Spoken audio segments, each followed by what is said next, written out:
လာပါရှင်ရွှေဝယ်ရင်အမြဲတမ်းရှုံးနေလားရှင်ရွှေဝယ်ရင်အမြဲတမ်းရှုံးနေလားရှင်ဒါဆိုရွှေစင်းရဲ့ဗီဒီယိုလေးကိုပေါ့နော်အဆုံးအောင်ကြည့်လိုက်ပါစိတ်ကျင်တဲ့မှုတစ်ခုခုရမယ်လို့ရွှေစင်းကမျှော်လင့်ပါတယ်ရှင်ကဲဒါဆိုလို့ရှိရင်ရွှေစင်းပြောပြမယ်အကြောင်းအရာလေးတိချာခက်ခက်နက်နက်နဲ့ဖြည်းဖြည်းလေးပြောပြနေမှာဖြစ်ပါတယ်ရွှေဝယ်မယ်လို့ကိုယ်ဆုံးဖြတ်ချက်ချထားတဲ့နေ့ပေါ့နော်တပဲပဲဖြစ်ဖြစ်တရွေးပဲဖြစ်ဖြစ်နှစ်ပဲပဲဖြစ်ဖြစ်တစ်ကြက်သားပဲဖြစ်ဖြစ်10သားပဲဖြစ်ဖြစ်ဘလောက်သားပဲဖြစ်ဖြစ်ကိုကရွှေဝယ်မယ်လို့ဆုံးဖြတ်ချက်ချတဲ့နေ့ကိုကိုပြန်မေးရမယ်မေးခွန်းအချက်2ချက်ရှိပါတယ်ရှင်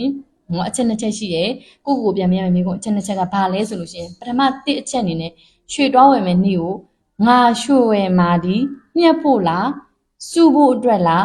ဝင်ငွေတိုးဖို့အတွက်လားရေရှည်အတွက်လားပထမတစ်ချက်အနေနဲ့ကိုမေးမယ်ဟုတ်ပြီငါရွှေဝယ်မှာဒီညှက်ဖို့အတွက်တစ်ချိန်တိုင်းငါမျက်ကိုမြက်ရမယ်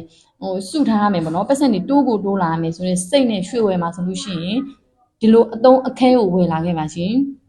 ်သုံးခဲဆိုတဲ့နေရာမှာဒီလိုဖြတ်စတုံးတွေလည်းရှိတယ်ဒီလိုလောင်းထားတဲ့မှုလောင်းထားတဲ့အပြားတုံးတွေလည်းရှိတယ်ပေါ့နော်အပြားတုံးကြီးဆိုတော့ဒါလက်လောက်ခအနေနဲ့1000ခွဲလောက်ပေးရမယ်ဒီလိုဖြတ်စတုံးတွေဝယ်မယ်ဆိုလို့ရှိရင်တော့တပြားမှပေးစရာမလိုပါဘူးဒါကို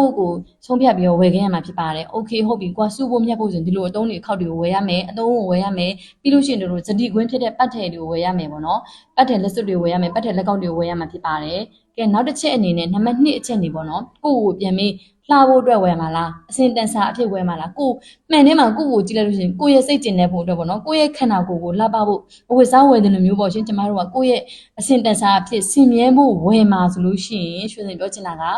ရွှေစင်ကိုတွားတဲ့အခါဥပမာအနေနဲ့ရှင်ဒါရွှေစင်အများကြီးမပြောဥပမာအနေနဲ့ဒီလိုလေးပေါ့နော်ဒီလိုဟန်ချင်းလေးတကုန်းကိုကတွားဝယ်လိုက်တယ်ကဲကိုလည်းမှပါလိုက်တယ်ဟဲ့ကျမကိုပြောတာပေါ့နော်ဟဲ့လှလိုက်တာဟဲ့ဟန်ချင်းလေးနဲ့ငှက်လက်ကလေးနဲ့လိုက်တာနော်အဲ့လိုမျိုးလေးပေါ့ငှက်လက်ကလေးနဲ့လည်းလိုက်တာမှန်ထဲမှာကြည့်လိုက်လေဟဲ့ဟန်ချင်းလေးကလှလိုက်တာငါနဲ့တော်တော်လှတာပဲဒီနှစ်ကလေးဆိုလို့ရှိရင်လားငါနဲ့တော်တော်လှတာပဲနှစ်ကလေးပန်လိုက်တာဟဲ့ငါရုပ်လေးတောင်ပြောင်းသွားသလိုပဲဟဲ့ဆွဲကြိုးလေးဆွဲလိုက်တာငါရဲ့ရုပ်ကလေးပြောင်းသွားတာတော့နော်လက်ကောက်လေးကလည်းလှလိုက်တာဟဲ့လက်စွပ်လေးကလည်းလှလိုက်တာနော်အဲ့လိုမျိုးကိုယ့်ရဲ့စိတ်ကျဉ်နှံ့မှုအတွက်အထည်ကိုဝယ်မှာရွှေကိုဝယ်မှာဆိုလို့ရှိရင်ရှုံးနေဆိုတာမရှိတော့ဘူး။ဘာဖြစ်လို့လဲဆိုလို့ရှိရင်ရွှေစင်ဥပမာအနေနဲ့ပြောရမယ်ဆိုရင်ခဏနေဒီလိုဟန်ချင်းပေါ့နော်။ခဏနေဟန်ချင်းဆိုလို့ရှိရင်ဒါရွှေစင်ပြောချင်တာကအဲ့ဒီဟန်ချင်းရဲ့အလေးချိန်ကြီးဒါအတတင်ဒါ၄ဘဲကျော်လောက်ရှိရပဲထားပါတော့ဥပမာအနေနဲ့ပါ။လေးဘဲကျော်လောက်ကိုကဆိုင်ကိုပေါ့နော်ဆိုင်ကိုပဲဖြစ်ဖြစ်ကိုနဲ့နီးစပ်ရပါရှင်နော်အဲ့ဒီကိုဥပမာအရောတွဲလက်ခအနေနဲ့ဒါ၄သိန်းဝန်းကျင်လောက်ပေးခဲ့ရတယ်ဆိုလို့ရှိရင်ပေါ့နော်ဒီဟန်ချင်းရဲ့လေးဘဲတင်တန်ဖိုးဒီရွှေလေးဘဲတင်ဟန်ချင်းရဲ့တန်ဖိုးဒီဒါဥပမာအနေနဲ့320ပဲထားပါစို့နော်အရောတွဲလက်ခအနေနဲ့4သိန်းပေးခဲ့ရမယ်ဆိုလို့ရှိရင်စုပေါင်းရွှေစံတော့24သိန်းဆိုင်ကိုပေးခဲ့ရမှာဖြစ်ပါတယ်4သိန်းကအရောတွဲလက်ခပေါ့နော်ဥပမာအနေနဲ့ဟန်ချင်းရဲ့တန်ဖိုးက320ပဲထားပါလို့ရှင်ဒါဆိုလို့ရှိရင်တော့အဲ့လိုပေးပြီးဝယ်လာခဲ့တဲ့အချိန်မှာရွှေစင်ဥပမာနောက်တစ်ခုပေးမှာလားပေါ့နော်အဲ့ဒီနေရာမှာရွှေမဟုတ်ဘဲနဲ့ပေါ့နော်ဒီတခြားပိတ်စ30တောင်ကိုရွှေစင်တော့ဝယ်လိုက်မယ်30တန်ပိတ်စကိုဝယ်ပြီးတော့မှရွှေစင်တော့ဒီဒီဇိုင်နာရှင်မှာကိုလိုချင်တဲ့ပုံစံကိုကြိုက်တဲ့ဒီဇိုင်းကိုအပ်လိုက်မယ်ဆိုလို့ရှိရင်ပေါ့နော်ရွှေစင်တို့ကဒါ